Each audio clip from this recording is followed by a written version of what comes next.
Olá pessoal, mais um Hack Story Talks. Hoje um convidado é Michael Dias da Gamp Casa Criativa. Fica ligado aí que a gente já vai começar.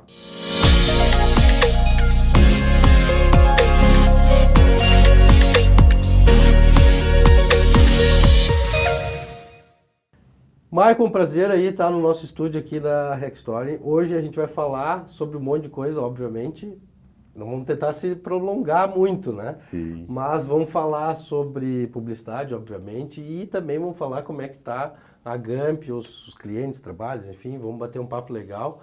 E como é que estão as coisas? Pô, Maurício, tudo certo. Obrigado por ter me convidado aí para esse bate-papo. Já somos parceiros de longa data em muitos trabalhos. Tu sabe que esses né? dias eu fiquei tentando me lembrar ali, cara, qual foi o primeiro trabalho ali que a gente Boa emplacou, pergunta. cara? Não me recordo. Não me recordo qual foi o nosso primeiro trabalho. Não foi eu acho que foi da Killing, né? Acho que não foi da Killing que Pode ser, pode ter sido claro, da porque que nem websérie da a Killing. história mesmo, que nem assim como outros parceiros, outras agências que a gente atende, assim, e que a gente tem uma ligação super legal, que nem com vocês lá, a história do cupcake, né? Te lembra da história do cupcake, né? Sim. Que, claro, eu tive uma drástica mudança de vida, vamos dizer assim, daí eu pensei, bom, vou fazer o que eu sei fazer da vida. Isso já vai fazer 9 anos atrás. Sim. Vai fazer 9 anos. E daí eu pensei, vou ter que começar a mostrar o meu trabalho, enfim. Daí eu fiz aquela história do cupcake, que daí foi tipo um cartão de visita. Ó, estou aqui, sou isso, né? Tenho produtor. Tu te lembra dessa? Claro, lembro.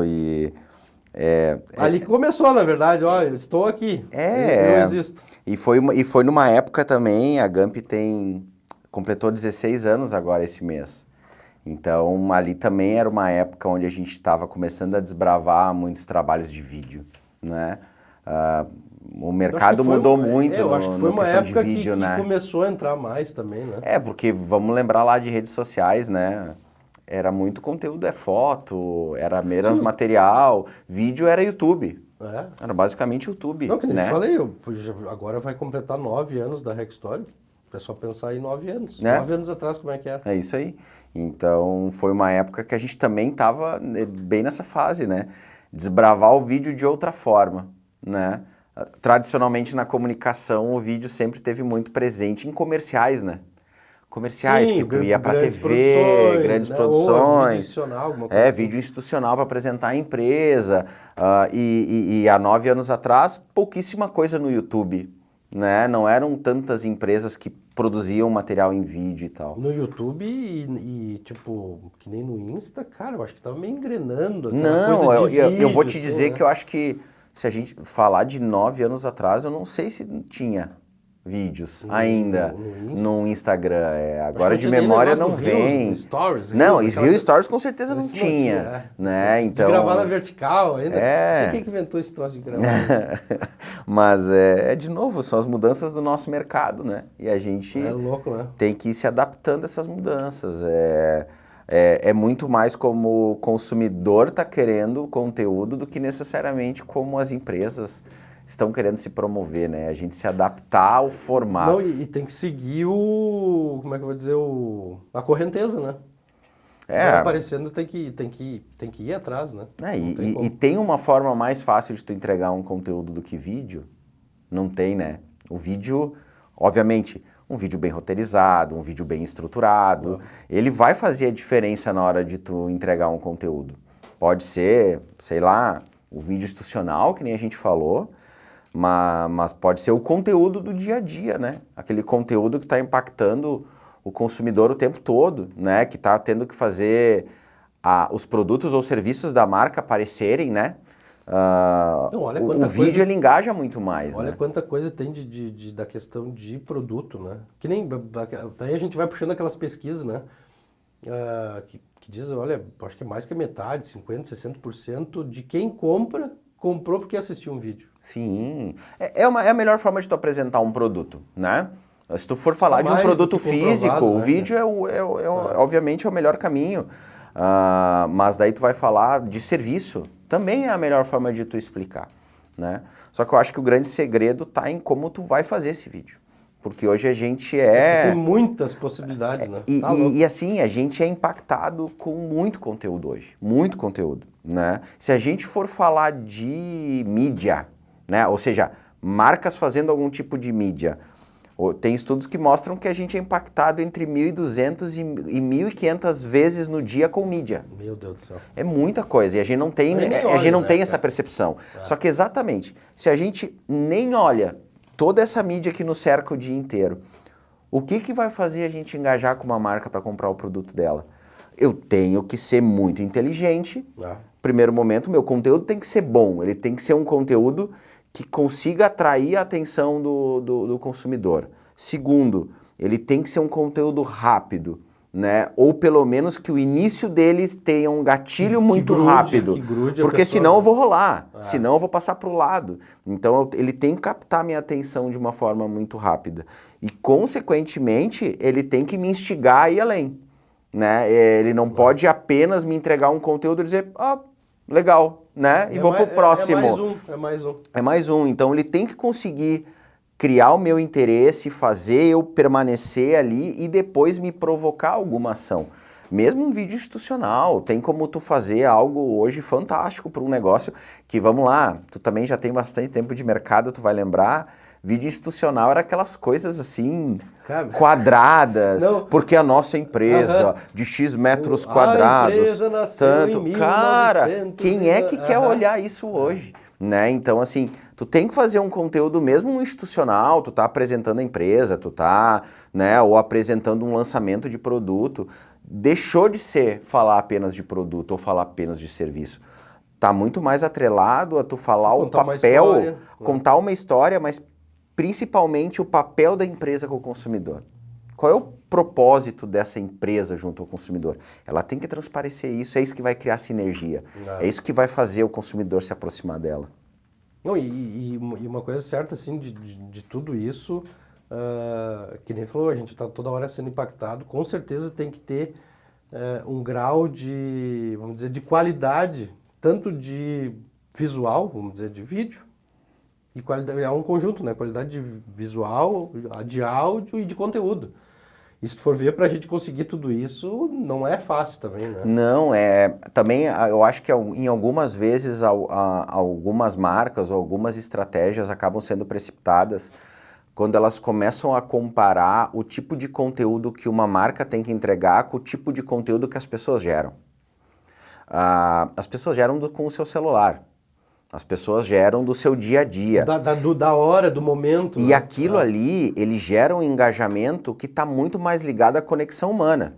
Cara, é aquela rede daquela pessoa, os amigos daquela pessoa, que estão engajando naquela história e vão gerar curtida, comentário, enfim, né? Ou vamos para o próprio TikTok. Se a gente for hoje, né, o TikTok que já faz muito tempo que está no mercado, hoje que ela é essa menina... Os olhos de ouro, né? A febre. Mas o TikTok tem conteúdo de tudo que é tipo de nível lá. Do mais básico, com a pessoa sem estar preocupada com que roupa tá, com o quarto se tá ou não tá organizado, até o mais top. Todos eles, tendo um bom conteúdo, eles estão gerando engajamento. Mas, na minha opinião, a empresa ela não pode cair nessa armadilha de dizer assim, pega o celular e vai lá gerar conteúdo. Pega e vai fazendo, o importante é fazer. Tu começa a perder a essência. Tu começa a empresa, por mais que ela queira se mostrar humana, se mostrar próximo dos consumidores, eu sou um defensor ferrenho da humanização de marca, ela tem que entender que ela tem que entregar um nível de qualidade. O espectador tem essa... Não, e a marca vai estar atrelada com isso, né? Tu imagina se ela vai produzir qualquer coisa só por fazer, daqui a pouco vai, não digo manchar a marca, mas né, vai estar atrelada a marca, né? Se tu produzir algo de qualidade... assim, se uma marca ela está se propondo a entregar, seja um produto de qualidade ou um serviço de qualidade para o mercado, por que ela vai tirar isso na hora que ela tem que fazer conteúdo? Né? Ela tem que ser referência naquilo que ela está fazendo, no segmento dela. Ela tem que fazer bem feito, ela tem que fazer bem pensado, ela tem que pensar no storytelling de todo o trabalho de conteúdo, né? Ela tem que pensar no storytelling da peça que ela está criando. Não é, pega, abre câmera e faz. Porque o mesmo comprometimento desleixado, vamos dizer assim, que talvez não é bem essa palavra, mas assim, aquele não tão alto comprometimento com aquela entrega, tu pode ter certeza que vai refletir no resultado do conteúdo que vai estar entrando, porque não vai ser atrativo para o consumidor. Não, e daqui a pouco o conteúdo é o mesmo, só que foi produzido ou foi feito, enfim, às vezes não é nem vídeo, pode ser uma peça gráfica, enfim. Só que o conteúdo era o mesmo, só que foi 2 caminhos diferentes, né? Ou foi bem feito ou não foi bem feito. E tem vários creators hoje no TikTok, mas que também estão no Instagram, em ferramentas como essa, que os caras têm uma produção impecável. O material é de alto nível e o conteúdo é de alto nível. Isso vai gerar engajamento, né? Isso vai gerar proximidade, vai gerar interesse em olhar. Hoje tem produtoras, que nem em São Paulo, conhece o pessoal. Não sei se tu conhece o Castanhari, aquele do Nostalgia. Sim, Eu conheci ele em São Paulo. Cara, é uma produtora com um monte de gente, tem um estúdio próprio para isso. Olha claro, isso já faz um bom tempo já, porque ele é, né, é grande, né? Mas olha o que está em volta disso tudo, né? De conteúdo. Michael, mas olha só, vamos devagar, né? Vamos devagar. Nós começamos de trás para frente, parece. Deixa eu te perguntar uma coisa que uma vez que outra, acho que a gente já conversou desses anos todos, né? Mas me conta e falar pro pessoal como é que começou a Gamp mesmo. Cara... Te lembra que teve até uma vez que a gente estava conversando, tu e o Daniel, enfim, né? Mas como é que começou a Gamp? Cara, a Gamp começou... Vamos falar antes da Gamp, talvez, né? Eu me formei em técnico eletrônica pelo Liberato, né? Tudo a ver. Tudo a ver com publicidade. Só que naquela época, e eu tô falando no final dos anos 90, né? Lá a gente já aprendia linguagem de programação. E a gente aprendeu, na época, a fazer sites em HTML. Lá no final dos anos 90. Stop. Dá um pause. Agora tu tirou lá do fundo do baú, cara. Era programar em Netscape. Tu lembra do Netscape? Que era tu fazer site em Netscape. Tu abria bloco de notas e tu fazia o site inteiro na mão, né? E foi aí que a gente começou, que eu comecei a entrar nesse mundo, fazendo site no final dos anos 90, fazendo site para Netscape. Então deixa eu te fazer uma segura. Cara, isso aí nossa, fundo do baú essa. Eu no Pio 12, no 2º grau, e daí tinha um técnico em alguma coisa, não sei o quê. Daí tinha aula de coisa de HTML. Cara, me lembrei dessa de abrir o bloco de notas, escrevia os códigos, tudo. Não, código da cor que tu queria no fundo. O FFF, não sei o quê, aquela coisa. Era assim. DG, não tinha nada de atalho, né? Era tudo escrito na mão, né, cara? A tabela. Daí depois como é que é? Eu usei o programinha do Windows lá. Front page. Pra fazer o site, daí ficou bom. Cara, que loucura. E daí o que aconteceu? Daí tu entrou no mundo. Daí eu entrei no mundo da programação, né? Do desenvolvimento de site. Mas como eu me formei em eletrônica, eu também fui pro lado da informática. E se eu falar do final dos anos 90, início dos anos 2000, mas principalmente no final dos anos 90, a parte de sites, de web, ela não era vista ainda como algo que ia ser muito usado na comunicação. Era visto assim, se vai ter site, tu vai lembrar, ZAS, os portais antigos. O negócio era basicamente assim, era replicar o que eu teria de um anúncio num jornal, eu ia adaptar para um modelo de banner para meter nos ZAS, para meter nos portais. Coisa, a empresa fazia um folder. Era um folder digital, elas chamavam isso. Era um cartão de visita digital fazer um site. E naquela época, que a gente está falando de né, 1990 e alguma coisa? A gente tá falando 96, 97. Tu falar em site, ninguém sabia bosta nenhuma. As empresas não tinham site. E daí, se tu comparar com hoje, assim, tu olha... se essa empresa não... Daí tu vai catar no Google, né? A empresa não tem site.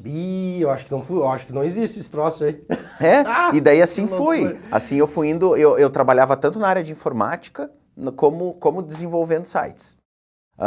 Mas daí, daqui a pouco, eu comecei a visualizar que o desenvolvimento de site era uma oportunidade, porque muita empresa não tinha site.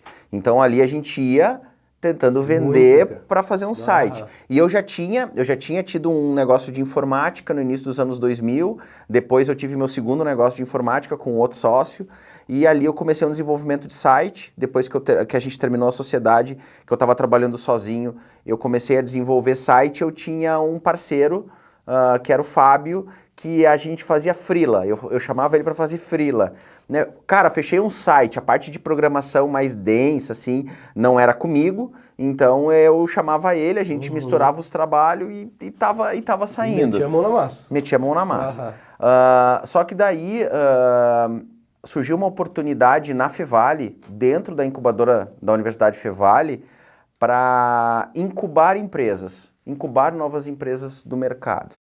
E um amigo meu que trabalhava dentro da Fevale me deu a letra.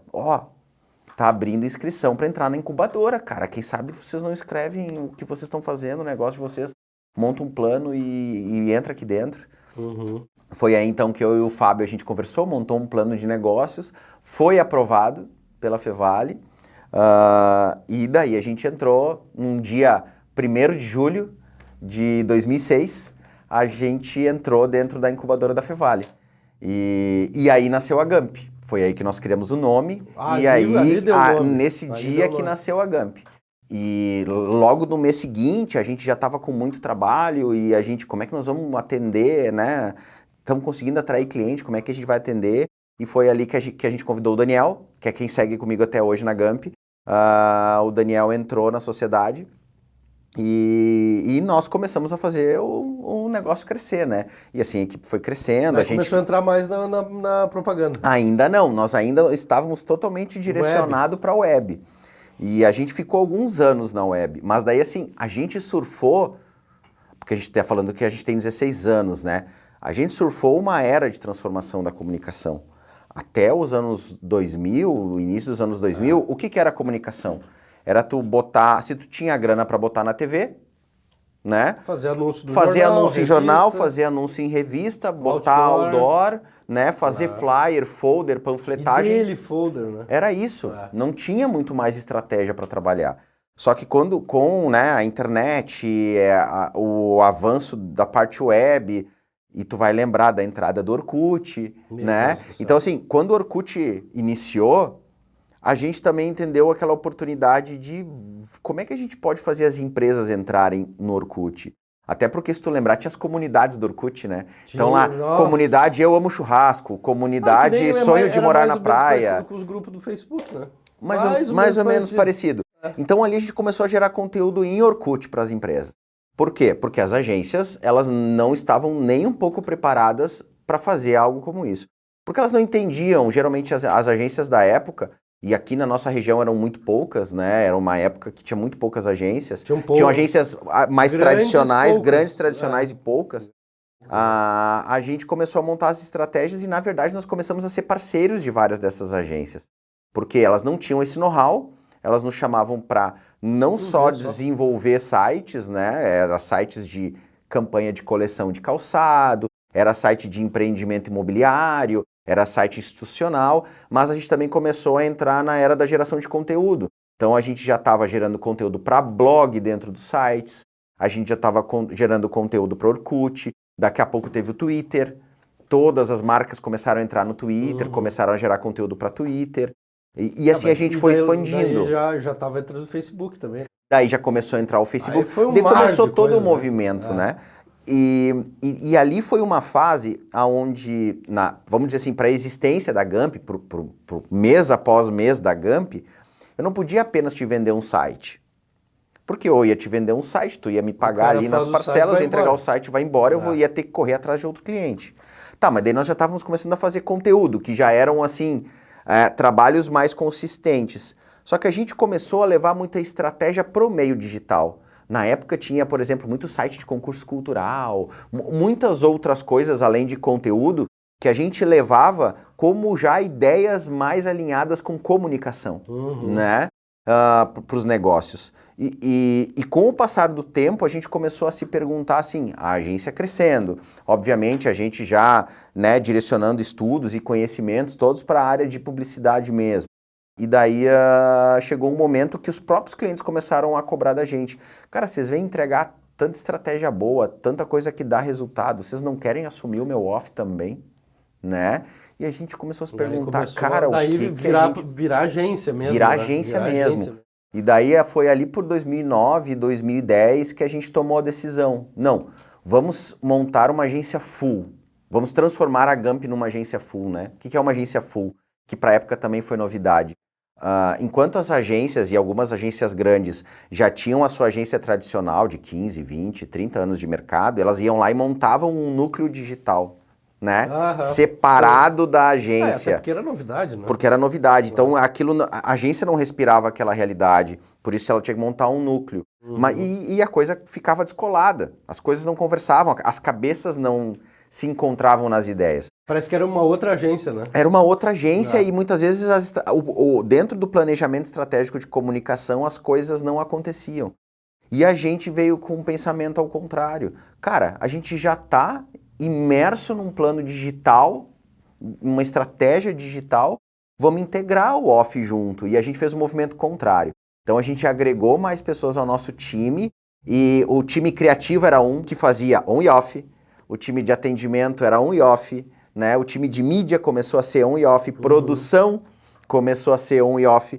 A gente não separou mais as coisas. E foi ali que daí o movimento da agência começou a crescer ainda mais, porque daí, basicamente, nos clientes que nós atendíamos só digital, a gente começou a expandir o trabalho para o off também. E a partir dali, todo novo cliente que entrava, ele já tinha uma entrega completa na mão dele, né? Exatamente. Full mesmo. Era o full, né? Alguém que já conseguia imaginar a estratégia toda de uma forma só. Não, e depois também começou a diminuir, eu acho que foi até principalmente por causa do Facebook, né? Naquela época ali, eles começaram a enxergar assim, ó, pô, mas com essa grana que a gente coloca no anúncio, cara, bom, tu te lembra, eu acho que até hoje em dia, né? Cara, coloca uma página inteira ali, sei lá, 0 Hora, ou enfim, revista, jornal, claro, 0 Hora é uma porrada de jornal, né? A revista Veja, sei lá, um nome grande de uma publicação grande. Cara, uma página ali era, sei lá, no mínimo 15 mil uma página. Sim. 20 mil, sei lá quanto.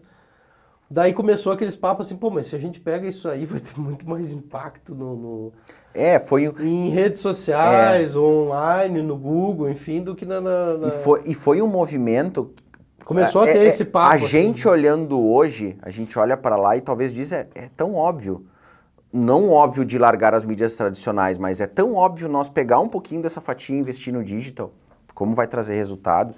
Mas isso foi uma mega barreira lá atrás, né? Não, mas porque era uma coisa nova, porque né, era uma cara? coisa nova, Imagina. porque não existia, assim, historicamente na mídia tradicional se tem uma dificuldade de medir resultado. Exatamente, E ali tu mede instantâneo, né? Mas até lá na época as plataformas elas não te entregavam tanta informação ainda. Elas eram muito rasas em informação. Então, tu investir naquela época ainda, e por muito tempo foi isso que foi o balizador de resultado, era quantos mil seguidores eu tenho no meu canal. Isso era resultado. Daí era a briga das marcas para ver quanto elas estavam... a outra, uma tem 100 mil, a outra tem 150 mil de seguidores. Nós temos que ultrapassar eles. A meta era trabalhar seguidor. Né? E, de novo, nem era tanto a preocupação com conteúdo, porque ainda se gerava conteúdo como mídia. Era fazer imagens da campanha, era imagem de produto, era muito isso. E outra coisa, naquela época o orgânico funcionava. Na época o orgânico funcionava. Porque entregava. Já depois não. Não, eu me lembro hoje tranquilamente em dia, ninguém vê se tu não paga, de quantos conteúdos se gerava lá atrás, que era assim, 5 mil, 6 mil compartilhamento orgânico. Sem nenhum real. 120 mil curtida orgânica num post, né? E tu pensa, atingir isso hoje? Olha a dificuldade. Não. Mesmo com mídia é difícil, né? Então, só que e aí a gente também foi passando por um amadurecimento do consumidor. Porque o consumidor, ele também quando entrou nas mídias sociais, ele estava aprendendo a lidar com aquilo ali. Se tu lembrar do início do Instagram, tu lembra acho que a primeira foto de todo mundo no Instagram deve ser um prato de comida. Porque era o que as pessoas faziam, era fotografar o prato de comida, era fotografar um lugar de viagem, era tirar uma foto com um amigo, era isso. Então, assim, as pessoas também estavam aprendendo o que é essa mídia. Eu acho que o Instagram ali no início era aquela coisa não era grandes momentos, mas uns momentos especiais. Os momentos importantes estavam registrados no teu Instagram, né? E para as empresas também foi um desafio começar a aprender como surfar essas novas mídias. Só que, obviamente, o usuário está sempre mais avançado do que a empresa, do que as marcas. E então ele foi amadurecendo, ele foi entendendo, as plataformas foram se adaptando, foram criando novos recursos. Se o pessoal talvez aqui vai lembrar, os stories entraram no Instagram muito pelo movimento do Snapchat. O Snapchat surgiu e daí o Instagram foi lá e fez um movimento de colocar os stories. Há 4 anos atrás aí o TikTok começou a aparecer com força, daqui a pouco surgiu o Reels no Instagram, né? Mas, cara, tem muitas outras mídias digitais hoje, só que a gente percebe nitidamente uma tendência dessa adaptação de conteúdo. As mídias estão virando vídeo, né? As mídias estão virando entrega em vídeo menos imagem.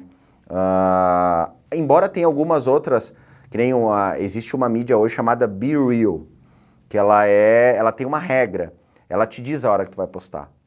Ela diz, tu tem 2 minutos para postar um conteúdo. E tu vai postar o conteúdo, Deus do céu, tá louco. Só que qual é a ideia? Tu não consegue criar um ambiente fake para postar esse conteúdo.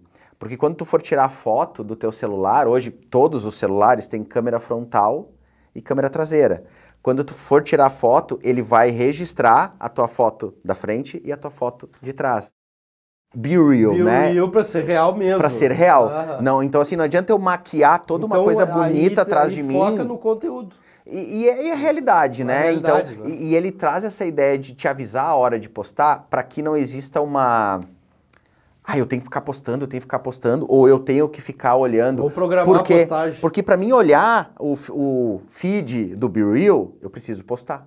Se eu não postar, eu não consigo ficar navegando e olhando. Então eu posso postar, postei, então agora eu vou poder dar uma olhada no que tem lá. Muito tentando também tirar um pouco da pressão, dessa coisa de curtidas e tal. Então assim, a gente está passando por muita adaptação, né? Tá todo mundo falando agora desse movimento de mudança de layout do Instagram, né? Onde ele vai deixar de ser o quadradinho tradicional da foto, ele vai expandir tela. Eu tava ali, daí tinha um dia porque apareceu pra mim daquele jeito, depois voltou ao normal. Tá numa fase assim, de né? teste, mas de novo, tá todo mundo indo muito pro conteúdo, e se a gente for olhar o TikTok hoje, que é uma mídia que engloba todas as idades, todas as classes sociais, possível, né? É vídeo. Só que quando tu vai fazer vídeo, não é apenas tu virar para um lugar e fazer uma foto bonita e postar. Tu tem que pensar em conteúdo. Cara, que história que eu vou contar, o que eu vou fazer. Não, e daí volta para aquilo que a gente estava falando bem no início, assim, vai ter quase que só uns, porque ali no TikTok, como é muito rápido, vai ter 1 segundo só para prender o cara, né? Não, em 1 segundo ele pulou para cima. Tu não pescou naquele primeiro segundo, ele pulou. Então, olha o nível de estratégia por trás que tu tem que ter. Mas daí é só uma agência que vai fazer estratégia, só grandes marcas. Não, por isso que a gente tem um monte de creator. Pega lá, vamos falar do Luva de Pedreiro. Né? Eu vi que O que é o Luva de Pedreiro? Cara, ele criou a história própria dele, ele criou o jeito dele, né, de receba, né, com todo o jeito dele e ganhou fama. Não existe fórmula. Claro, existe o entender o algoritmo, entender as coisas que me favorecem, as tendências, as trends e tal, mas assim, eu tenho que ter identidade, eu tenho que ter a minha cara, o meu conteúdo com a minha cara. Talvez no início eu possa estar desenhando estratégias onde eu estou fazendo um pouco de copy. Cara, aquela estratégia funcionou para aquele cara e eu vou adaptar um pouco para mim. Eu vou adaptar um pouco para mim. Se cria tudo, se copia. A gente um pouco, né? É aí que tá. Tem que ter um pouco. E isso serve para as marcas também. A marca e as agências, elas não têm que pensar que 100% do que elas criam, elas têm que ser autênticas, originais e inovadoras. Elas têm que entender aquilo que o consumidor está querendo de conteúdo. É muito menos sobre o que a marca quer falar e muito mais sobre o que o consumidor quer escutar.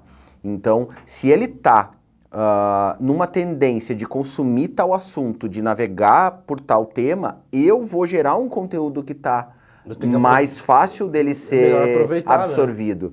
Né? Porque senão fico apenas eu dizendo, não, isso aqui é conteúdo bom, isso aqui é conteúdo legal para minha marca. E continua não gerando engajamento nenhum. Claro, tu não está olhando o que o teu cliente está querendo de conteúdo. Dessa marca tá consumindo. Então assim, eu tenho que olhar para ele, entender meu público, entender o comportamento do meu público e passar a gerar conteúdo para esse cara. É muito menos sobre o meu produto, é muito mais sobre a necessidade dele, né? Mas, Marco, vamos voltar um pouquinho de novo. Nós estamos bem, sabe? Tipo assim, ó, a gente vai, daí volta. Não tem roteiro. O roteirinho aqui, o roteiro tá aqui, mas não tem roteiro. Não, o roteirinho tá aqui, né? Deixa eu te perguntar, voltando agora um pouquinho na história de novo da Gump. O legal que foi bacana essa trajetória, né? De começar de um jeito e ir se moldando, né? E depois que se moldou, que vamos dizer assim, que virou agência mesmo, né? E o que tu vê resgatando da história assim, o que teve não é problema, problema a gente sempre tem, né? Tem um problema bom e um problema ruim. Ser empresário no Brasil, tu é um herói que enfrenta problema todos os dias. Eu vou te dizer que tem um problema ruim e um problema bom. Claro. Não necessariamente nessa ordem. Como é que é? Todo pé na bunda te joga pra frente, né? Então tem muito problema que te empurra. Tem né? coisa boa e tem coisa ruim. Mas assim, de dificuldade, de coisas que aconteceram no início que marcou assim os desafios que teve assim, né, nessa... Daqui a pouco não foi bem no início, porque foi ainda, né? Mas o que tu enxerga assim que teve lá. Falando do início... E são aquelas coisas que a gente sempre vai lembrar, né? Mas falando do início, a gente fala muito assim, a gente começou a empresa jovem, né? A gente começou a empresa, eu comecei a Gump, eu já comecei a empreender com 20 anos. Mas a Gump eu comecei com 24. Então, assim, no início, com poucas agências no mercado e agências tradicionais no mercado, cara, tu abria a porta com um cliente, era assim, tô recebendo um guri aqui, né? É um guri que tá vindo me dizer para eu fechar um trabalho da minha empresa com ele. Alguém falava assim, né? Ué, eu abro a porta e a recepcionista assim, ô fulano, tem um piá aqui querendo vender um tal de negócio de site. Era site. Mais ou menos isso. Esse negócio de internet, não sei o que é esse troço aí. Mas cara, é que assim, tudo muda muito rápido, né? Daí tu vai lembrar, assim, eu tava comentando hoje no carro com parte do meu time que a gente tava voltando de um cliente. Prospectar naquela época era tu pegar o telefone, ligar para a secretária da empresa para conseguir o contato da pessoa do marketing, para tentar marcar uma reunião para te apresentar, né? É uma coisa que hoje a gente não faz, né? Não tem mais esse modelo de intervenção, né? Então, assim, obviamente o grande desafio no início era ganhar confiança. Mas como a gente lá na Gump também sempre foi muito dedicado à nossa entrega, muito empenhado em entender do cliente, logo o próprio cliente nos promovia, né? O cliente abria a porta para outros clientes. Os nossos trabalhos ganhavam visibilidade. Sempre tem o QI, né? Exato. Alguém para indicar. E o negócio do resultado, né? fazer um trabalho bonito é uma coisa, fazer um trabalho que trouxe resultado para a marca é outra. Né? Não que tu não vá fazer um trabalho bonito que traga resultado, mas se não tiver resultado, se tiver os dois, melhor ainda. Não adianta tu ter uma linda campanha que tu pendura na parede, que tu apenas, né, tu inscreve em um prêmio e ganha o prêmio, tá, mas o resultado, ela impactou em venda. Te lembra como é que era? Fez a campanha lá, o anúncio, e entrou na Archive, te lembra Archive? Existe Archive ele, eu acho. Te lembra da Archive, né? Sei, eu sou muito desligado com prêmios, cara. Não, que ele tinha a revista, aquela Archive. Tá, Que era do mundo inteiro, que agências enviavam seus trabalhos para poder sair na revista. Sim, sair no anuário. Não, é né? legal. Sim. Só que daí que nem isso que tu falou, não basta de repente só entrar na Archive e daqui a pouco não deu resultado. Não, como a gente está no mercado há bastante tempo, a gente sabe, muitas peças que saíam lá não eram as peças que tinham sido veiculadas. O pessoal mandava a peça como eles queriam que ia para aparecer no anuário. Não tinha nada a ver com a peça que tinha rodado. Ela conversava, mas não necessariamente era a peça que tinha rodado. Então, assim, a gente estava muito comprometido com o resultado. Eu acho que isso fez a gente crescer. Só que o desafio ao longo do tempo, e esse desafio só vai aumentar daqui para frente, é essa transformação do mundo da comunicação. Né? Se eu pegar esses 16 anos de Gump, a gente foi mutante nesses 16 anos. É passar a fazer conteúdo, é passar a ser full, é passar a entender agora que é foto e vídeo, é passar a entender que eu tenho que trabalhar com creators e influenciadores. Então, assim, a cada momento a gente tem que estar se reinventando, entendendo um novo caminho. Só que antes, assim, esse movimento demorava 1, 2 anos para acontecer.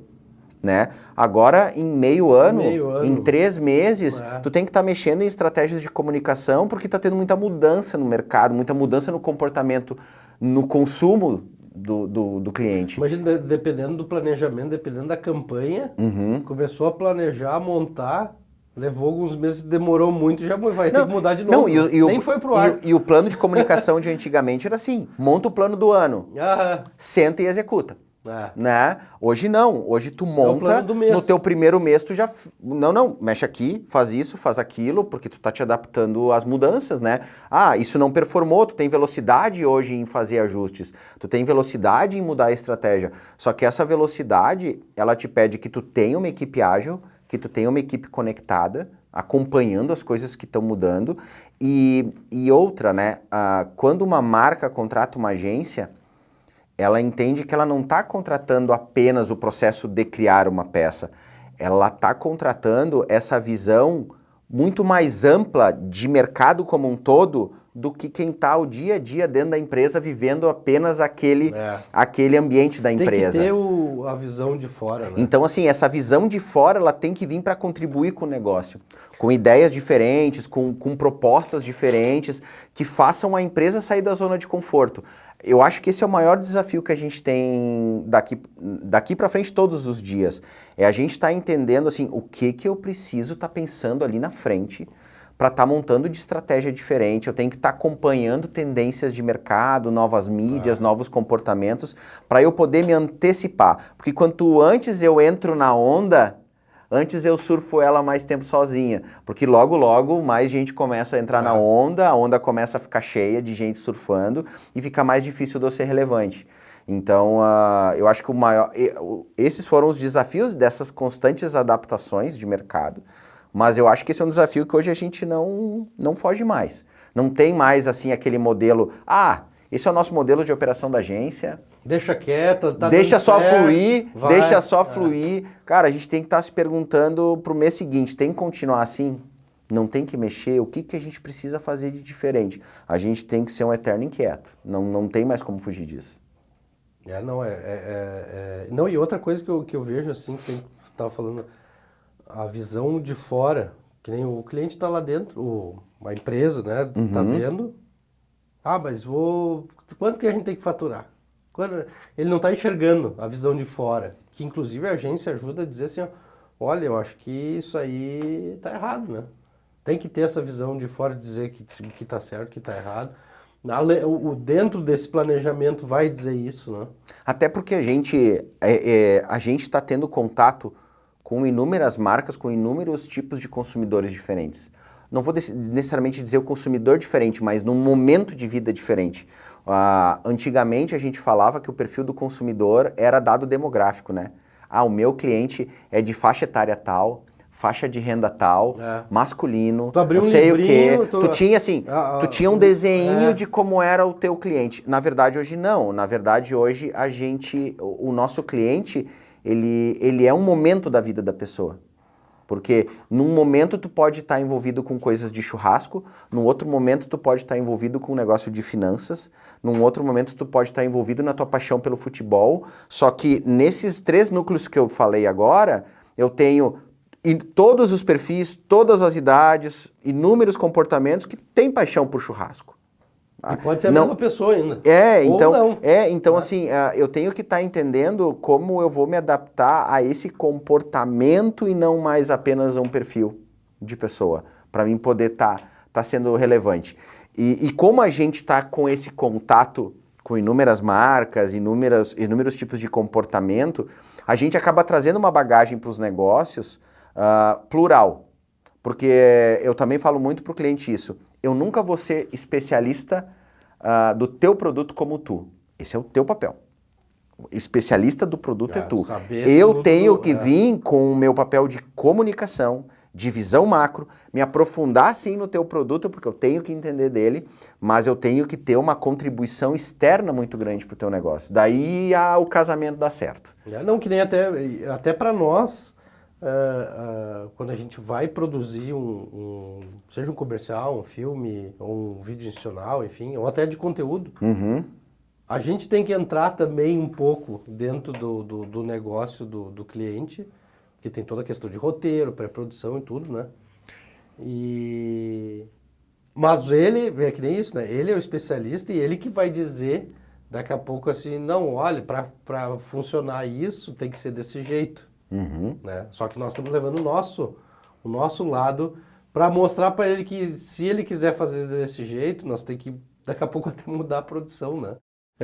Tem essa ligação, né? E a gente está vivendo uma fase de amadurecimento no mercado, onde a gente está entendendo assim, não é mais necessariamente como a empresa quer vender o seu produto. Né? Eu tenho que entender como eu vou movimentar, atiçar ou cutucar a dor, o problema, a necessidade do cliente. Para então, quando ele entender que ele tem aquela necessidade, eu estou entregando um produto para ele, eu estou entregando um serviço para ele que está sanando esse problema. Então, a gente também tem que ter esse papel da leitura de entender o que o cliente está querendo vender, mas a forma como eu vou entregar para que isso traga um resultado. Saber o jeito certo de mostrar para esse cliente. A gente, ao longo de todos esses anos, já presenciou inúmeras ações de mercado e muitas vezes ações erradas da seguinte forma: tal marca acabou de fazer uma coisa com humor, vamos fazer também. Não, mas peraí. Mas o público isso não combina contigo. Não, mas lá trouxe resultado. Não, mas lá é um outro negócio, é um outro segmento. Não conversa com o teu. O teu público é assim, assim, assim. Eu tenho que comunicar com ele de uma forma que seja receptivo. Do jeito dele, né? Exato. Então não é apenas criar por criar. É criar com uma profundidade de entendimento de produto, mas principalmente do consumidor, né? O papo tá bom, mas nós temos que, né? Senão o pessoal, o diretor lá já tá começando Tá fazendo sinal para nós. Daqui, ó, encerra. Marco, deixa eu te perguntar uma coisa que eu sempre gosto de falar. E até quando a gente tá gravando aqueles filmes institucional que resgata a história, que tem depoimento, coisa e tal, uma pergunta que eu sempre faço assim, ó.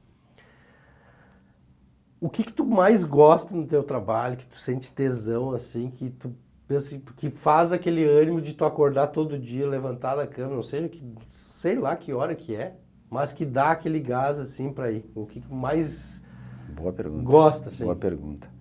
Cara, eu posso afirmar que eu gosto, eu amo muito o que eu faço, né? Então, cara, isso já é meu primeiro energético, né, para poder fazer o meu trabalho.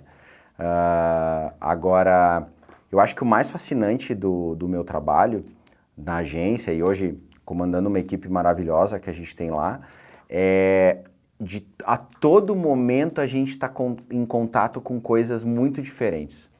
Às vezes a gente brinca assim, de manhã eu estou falando do setor do agro, no meio-dia eu estou falando da área de tecnologia, de tarde eu estou falando sobre moda, de noite eu estou falando sobre outra área, né? Então assim, é tão vivo e é tão pulsante o nosso dia a dia, e eu sou uma pessoa que gosta de expandir repertório. Eu adoro conhecer coisas novas, entender coisas novas, mergulhar em temas novos. Eu não canso de consumir conteúdo sobre inúmeras áreas.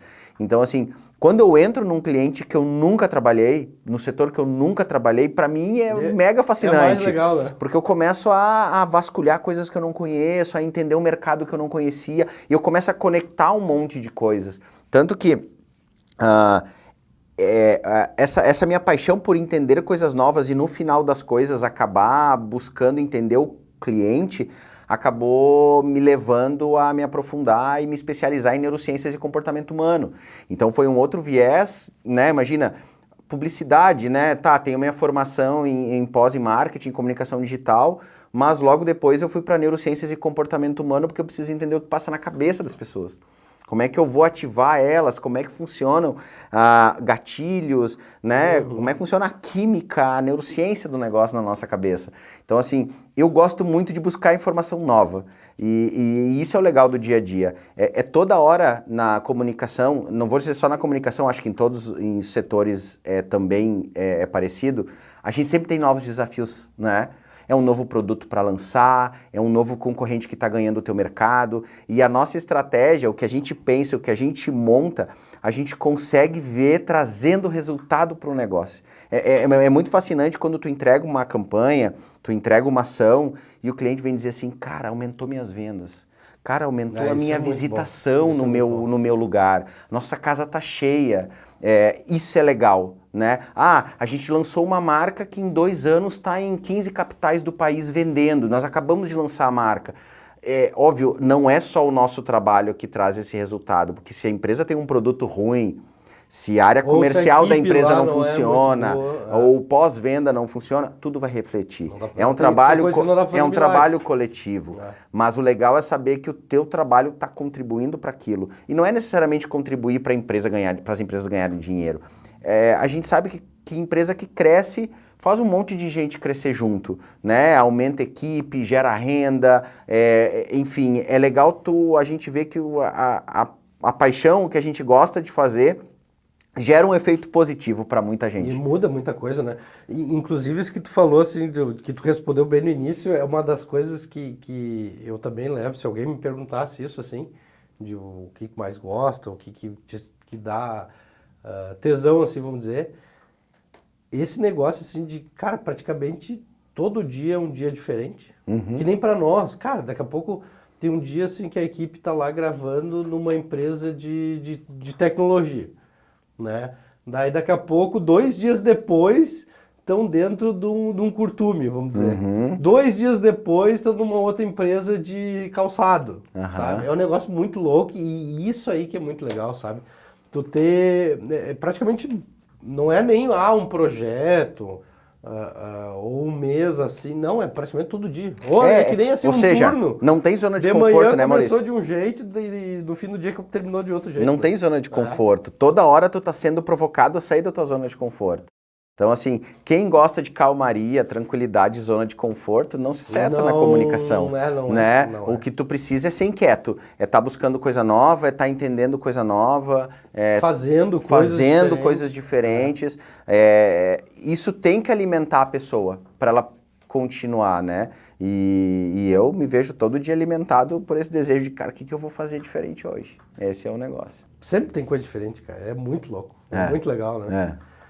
Show de bola, cara. Obrigado pelo bate-papo. Que é isso, eu que agradeço. Já tá xingando. Encerra, tá ficando muito longo. Vai ter muitos cortes. Né? Te agradeço muito aí pelo bate-papo. Que é isso. Maicon, da Gamp Casa Criativa. Muito obrigado, gente. Espero que tenham gostado do bate-papo. Falamos daqui a pouco, né? Porque daqui a pouco a gente tá produzindo, tá trabalhando junto aí. É isso aí. Valeu, pessoal. Tudo bom. Obrigado.